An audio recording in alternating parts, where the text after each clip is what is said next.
आज हमारे देश के महान क्रांतिकारी मंगल पांडे का जन्मदिन है और देखिए विपक्ष ने आज ही के दिन सैनिकों की भर्ती पर कैसा विवाद खड़ा किया।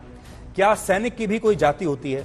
देश के विपक्षी नेताओं और सोशल मीडिया एक्टिविस्ट्स ने भारतीय सेना को जातिवादी होने का तमगा दिया है। इस विवाद की शुरुआत आज सुबह आरजेडी नेता तेजस्वी यादव और आम आदमी पार्टी के सांसद संजय सिंह ने की। इन दोनों नेताओं ने अग्निपथ भर्ती वाले फॉर्म का एक स्क्रीनशॉट लेकर उसे शेयर किया।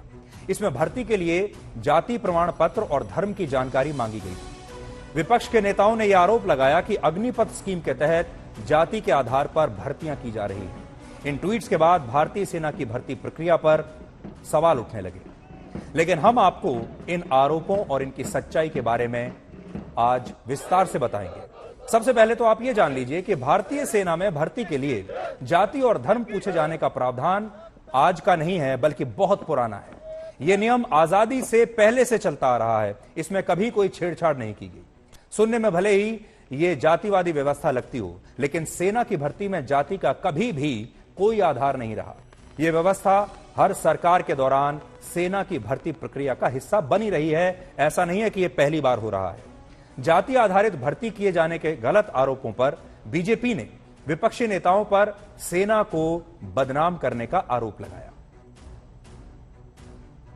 2013 में ही एक सत्यपत्र अर्थात एफिडेविट सबमिट करके भारत की सेना ने सुप्रीम कोर्ट में अपने मत को स्पष्ट किया था और कहा था कि there is no role in the selection process as far as caste is concern. क्या यह कांग्रेस पार्टी नहीं जानती? क्या यह आम आदमी पार्टी नहीं जानती?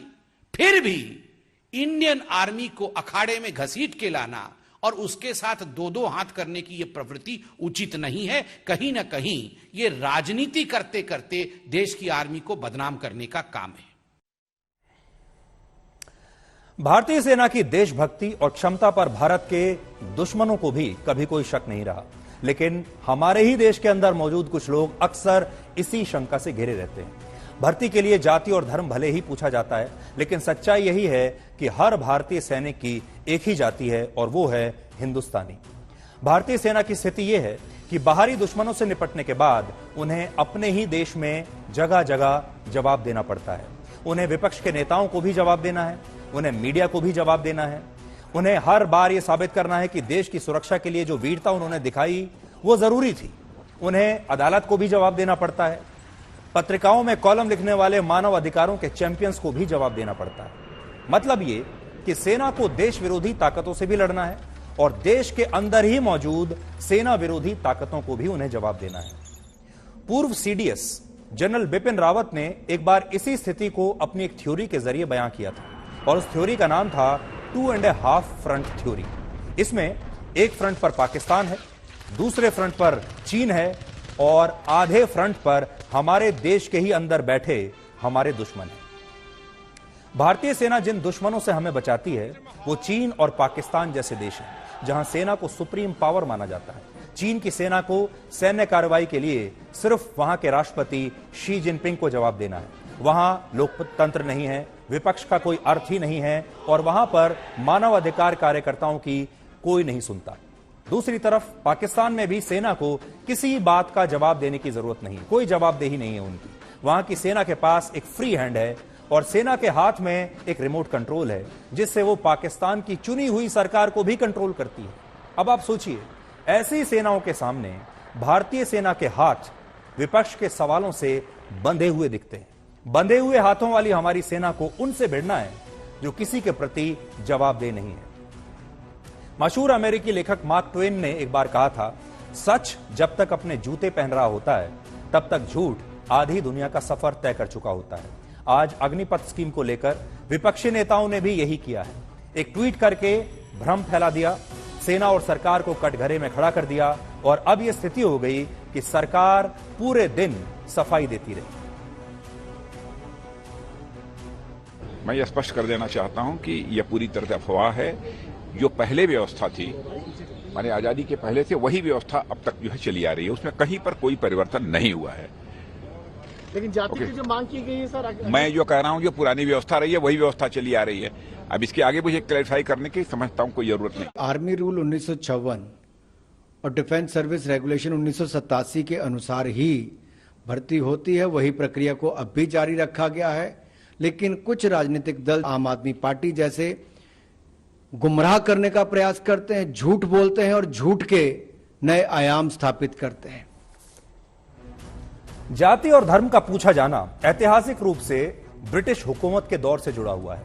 वर्ष 1857 की क्रांति के बाद ब्रिटिश सरकार ने सेना में कई बड़े बदलाव किए थे। उन्होंने भारतीयों की सेना भर्ती के लिए खास तौर पर एक जाति आधारित व्यवस्था बनाई। ब्रिटिश आर्मी के लेफ्टिनेंट जनरल जोनाथन पील की अगुवाई में एक कमीशन बनाया गया। जोनाथन पील कमीशन को वफादार और लड़ाकू सैनिकों की भर्ती की जिम्मेदारी दी गई थी और उस वक्त भारतीयों को जाति के आधार पर लड़ाकू और गैर लड़ाकू नस्लों में बांटा गया। लड़ाकू नस्लों में उत्तर भारत में मौजूद जातियों को प्रमुखता दी गई थी और ये मजबूत कद काठी के लोग माने जाते थे। ब्रिटिश आर्मी ऐसा करके जातियों की एकजुटता को भी तब खत्म करना चाहती थी ताकि दोबारा 1857 जैसा विद्रोह कभी ना हो। आजादी के बाद यह नियम वर्ष 1949 में स्पेशल आर्मी ऑर्डर के तहत शामिल किया गया।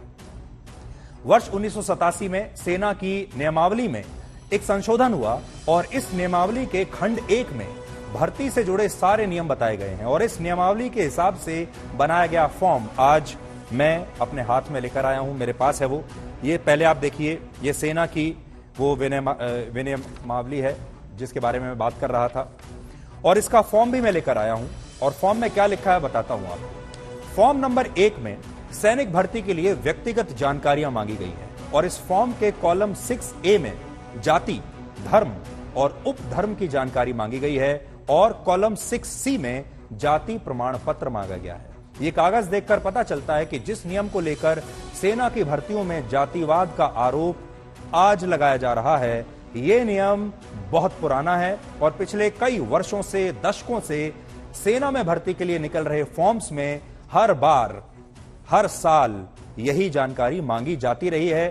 तब किसी को कोई समस्या नहीं हुई, किसी विपक्षी नेता ने तब कभी कोई सवाल नहीं उठाया। ये सवाल आज उठ रहे हैं। जाति और धर्म की जानकारी मांगने के पीछे एक खास परंपरा है। दरअसल युद्ध की स्थिति में शहीद सैनिकों के अंतिम संस्कार से जुड़े क्रियाक्रम में भी इस जानकारी का इस्तेमाल किया जाता है ताकि शहीद को उचित सम्मान दिया जा सके। अब आपने देखा होगा कि हमारा विपक्ष लगातार गलतियां कर रहा है और बिना होमवर्क और रिसर्च किए ऐसे मुद्दे उठा रहा है। विपक्ष ने हाल ही में 3 गलतियां की हैं जो आज हम आपको बताना चाहते हैं। पहली गलती, बिना तथ्य जाने अग्निवीर योजना में भर्ती के लिए सैनिकों की जाति पूछने का उन्होंने मुद्दा उठाया। ये पहली गलती है और बाद में पता चला कि जाति पूछने की परंपरा अंग्रेजों के जमाने से चली आ रही है, लेकिन इसका सेना में भर्ती से कोई लेना देना नहीं है। लेकिन हमारे विपक्ष के नेताओं ने इस पर कोई रिसर्च नहीं की। अब देखिए विपक्षी गलती नंबर 2, असंसदीय शब्दों की सूची को लेकर भी हाल ही में विपक्ष ने बिना तथ्यों की जांच पड़ताल किए यह मुद्दा उठा लिया था और इसे अभिव्यक्ति की आजादी से जोड़ दिया था। आपको याद होगा, इसी हफ्ते की बात है। लेकिन बाद में पता चला कि लोकसभा सचिवालय असंसदीय शब्दों की इस तरह की सूची दशकों से ऐसे ही जारी करता आ रहा है और इसमें कोई नई बात नहीं है और तब विपक्ष के किसी नेता ने इस पर कभी कोई सवाल नहीं उठाया। अब उठा रहे हैं। और अब विपक्ष की तीसरी गलती देखिए। कुछ दिन पहले यह आदेश जारी हुआ था कि संसद भवन के परिसर का इस्तेमाल धरना प्रदर्शन, हड़ताल, अनशन या धार्मिक समारोह के लिए नहीं किया जा सकता। हमारे विपक्ष ने इसे भी एक मुद्दा बना लिया और कहा कि यह लोकतांत्रिक अधिकारों का हनन है। लेकिन सच यह है कि पहले भी धरना न देने के ऐसे आदेश जारी होते रहे हैं संसद में। विपक्ष के नेताओं को हमारी सलाह यही रहेगी कि अगली बार जब वो मुद्दा उठाएं तो वो सोच समझकर रिसर्च करके उठाएं।